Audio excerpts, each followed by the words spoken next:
Մենք նպատակ չպետք է դնենք, որ ուժեղանանք, գնանք, չգիտեմ, ինչ անենք, նվաճենք, Տիգրան Մեծի կայսրությունը վերականգնենք, որովհետև եթե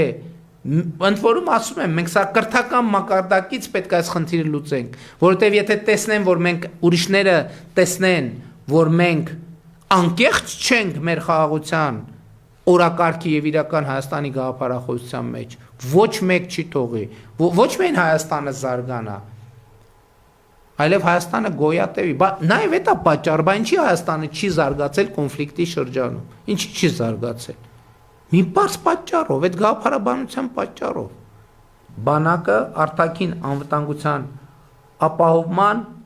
պահեստային գործոնն է այն դեպքերի համար, երբ արտաքին անվտանգության ապահովման վերը թվարկված եւ դրանք կիրառելուն ուղղված դիվանագիտական միջոցները չեն գործել։ Հայաստանի Հանրապետության բանակը Հայաստանի Հանրապետության միջազգայինորեն ճանաչված տարածքից դուրս չպետք է կիրառվի։ Բացառությամբ միջազգային պայմանագրերի հիման վրա միջազգային խաղաղապահ առաքելություններում ներգրավելը եւ պետք է ծառայի բացառապես Հայաստանի Հանրապետության միջազգայինորեն ճանաչված տարածքի պաշտպանության խնդիրներին։ Վերջին տարիներին Հայաստանի Հանրապետության բանակի